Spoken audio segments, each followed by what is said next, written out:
Okay, so I can actually mess around, go in the levels, and I can create kind of a more drastic, contrasty sky if I want to, right? That doesn't look believable. If I can just pop that if I want to, make it a little bit brighter. Okay, create a little bit of density there. That looks good. That's adding a sky. Now what you could do too, see that's the before sky, is that. Now I feel like I need to drop that a bit more. That looks a little bit more natural to me. Okay, you could also go in and create hot spots and bright spots too, just to make it a little bit interesting. So let's say I want to lighten it up in this corner here.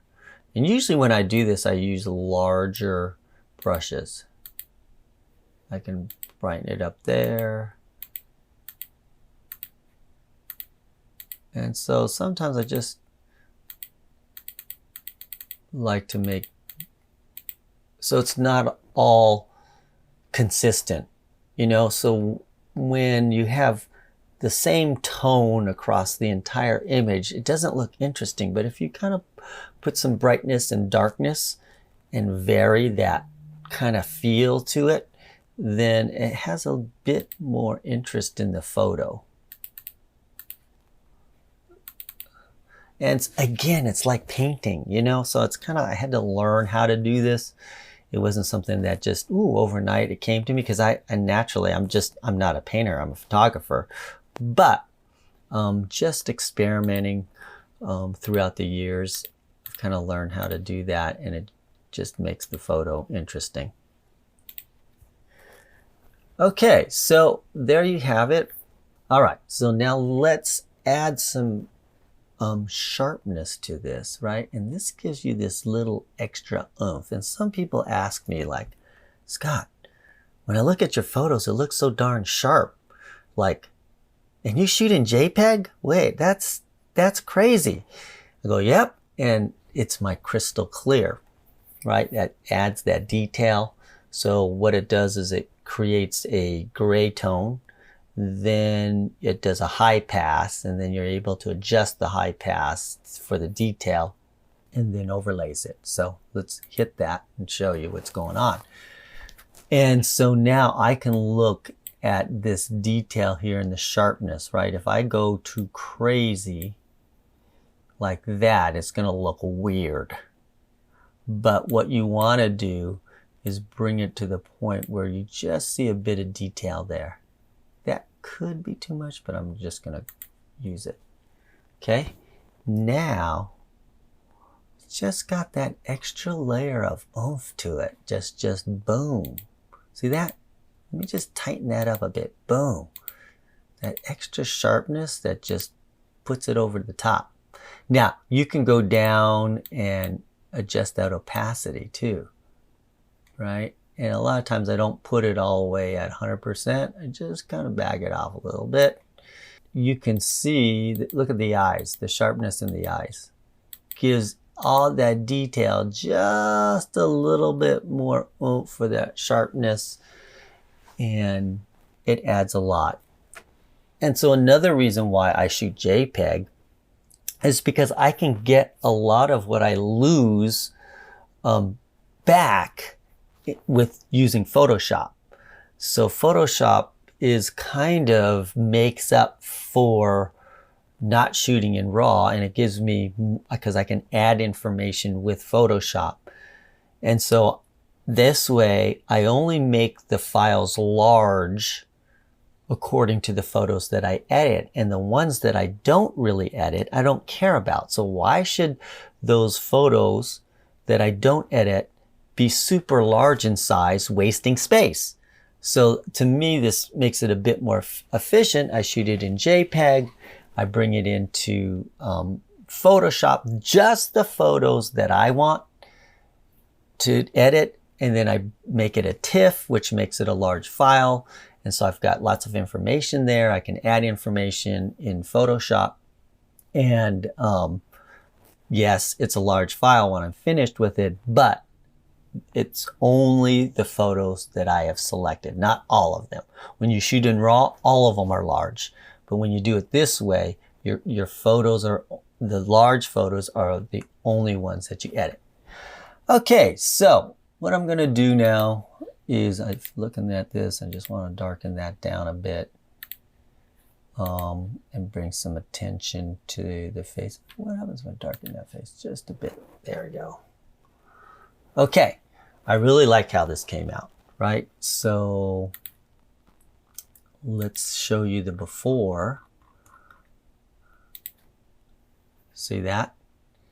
And the after, which is like that. So let's flatten this, which I think I did, and save it. And so now when I close it, since I opened it up from Lightroom, when I close it, it should bring it back into the Lightroom catalog.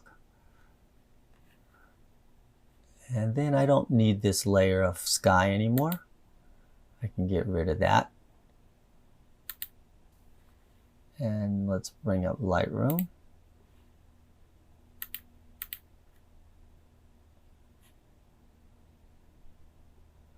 Okay, and this is the photo that we started with. Okay, and then this is what we ended in. It's a big difference in the sky and everything. Okay.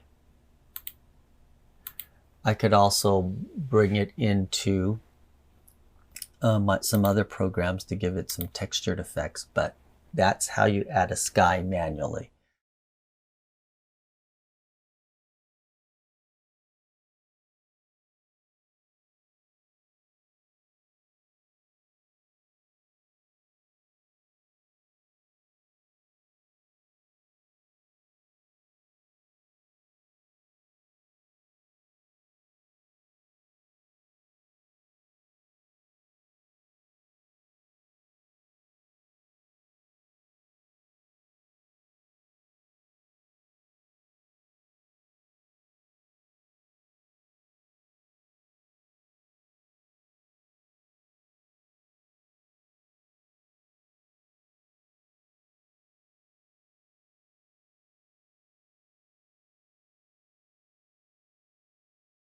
Okay, now that we're in Photoshop and I use the sky tone to match the highlights and shadows, to actually match the photo even more with the highlights and shadows, I could actually color tone it.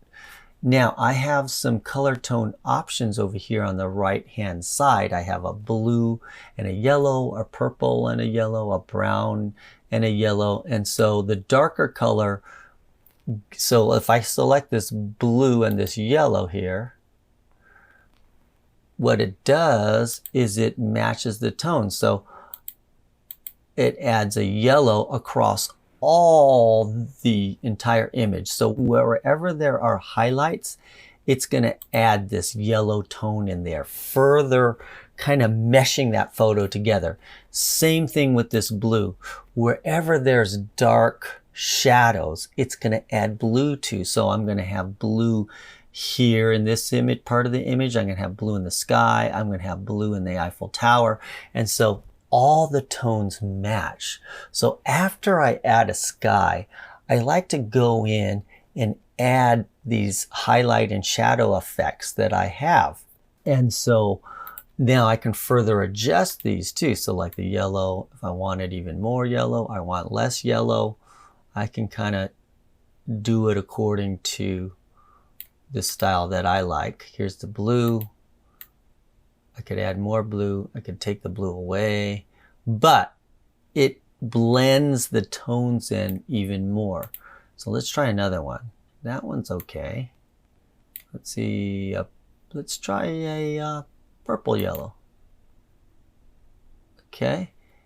And that gives it even more of an artsy feel to it because it's taking the dark tones and adding purple to it.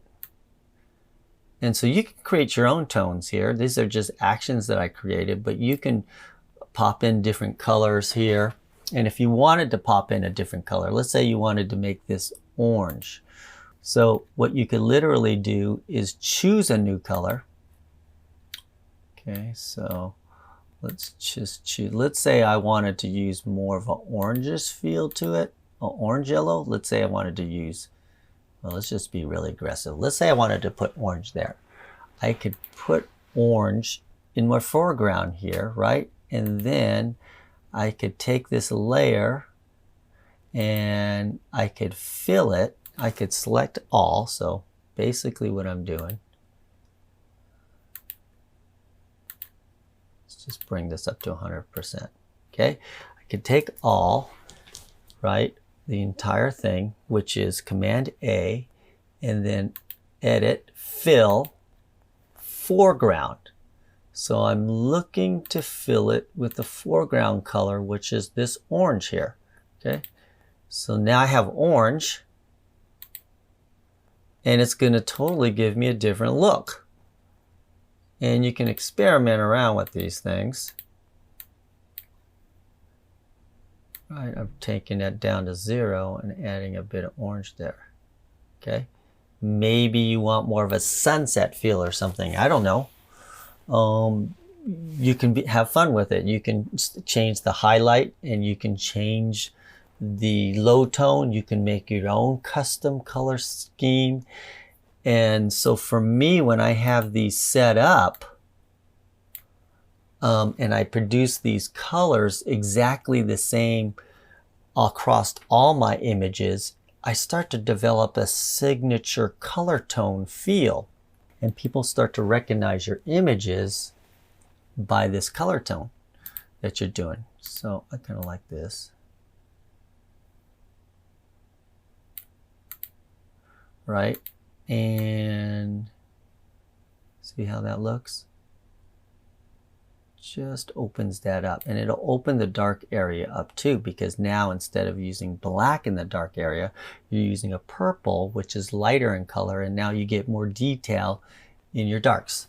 Okay, so I like that, right? It's giving me kind of a signature color tone feel to it. Let's flatten that. And now you notice that although I've got a signature color tone, that dynamic range is not there, because in the highlights I'm having a darker tone, and in the lows I'm brightening it up. So I kind of reduced my dynamic range. It's kind of like adding haze a little bit. And so what I like doing, let's save that, when it comes back into Lightroom, I find that Lightroom and adjusting curves for me is a lot easier. So here's my image here, and often what I do is mess around with the curves at the end to kind of bring back that dynamic range that I kind of lost, but it still has the right color tones. And so I kind of mess around with that just at the end to get back a little bit of that dynamic range that I lost. See that? Just adds a little bit more oomph to it, a little bit more snap to it, because I kind of lost that when I made the highlight a color and the shadow a lighter color. I just get a little bit back. So that's my complete process. I wanted you to really learn about the sky, and the sky to match. And so to have a believable sky, the highlights and the shadows in the sky has to match the highlights and shadow in your subjects and your foreground, whatever elements that you have in your photo, those highlights and shadow have to match to make it believable. So the highlights and shadow on the person here has to match the sky. Also, the highlights and shadow on the Eiffel Tower has to match the sky. And so when you do that, you're going to have a believable sky replacement. Okay, and then also other things, what you want to do is kind of slightly enhance the shape of your subject sometimes, and, you know, fix the hair for those stray elements, get rid of the, you know, I got rid of the fingers there so it looks really clean and nothing kind of sticking out. And when you finish off this image and work on all the parts of the image, making it perfect, you really got a masterpiece at the end and something that you can be proud of. So I hope you like this demonstration, and I've got plenty of more things and images that I want to show you how to post-process.